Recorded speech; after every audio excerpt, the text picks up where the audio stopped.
எல்லாத்துக்கும் ஒரு எல்லை இருக்குது.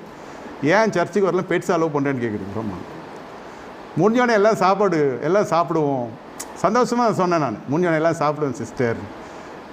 டாக் ஃபீடு நட்டுன்னு வரேன், நான் வெளில வச்சு விட்டா நான் வான்னு சொல்லுவேன்னா வரமானான்னு சொல்ல முடியுமா? நான் மௌனமாக இருந்துட்டு ஏன்னா நீங்கள் இன்வைட்டே பண்ணலன்னுச்சு.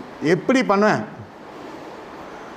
வரப்போ பெட்ஸோடு உள்ளே வரேன்ட்டு ஃப்ளைட்டு உள்ளே கூப்பிட்டு போ, பெரிய பெரிய ஸ்டார் ஹோட்டலுக்கு கூப்பிட்டு போ, நல்ல ஹோட்டலுக்கு அலோவ் பண்ணுறான்னு சொல்லு, அடுத்த வாரம் உனக்கு நான் அலோவ் பண்ணுறேன், உன் நாய்க்கு ஒரு பேசன் வாங்கி வைக்கிறேன், அது கூட ராயல் கெயின் தான் சாப்பிடுவேன்ட்டு. இங்கே நம்மளே ஏதோ சாப்பிட்டு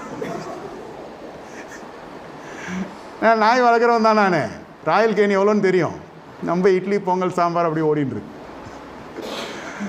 விசுவாசிகளுக்கு பிரியாணி போகிறதுக்கே யோசிக்கிறேன் நான். இதுக்கு ராயல் கெயின் தான் சாப்பிடுவேன் நாய்க்கு. பெருங்காற்று வருகிற போது நினைத்துக் கொள்ளுங்கள், என் வாழ்க்கை திரும்ப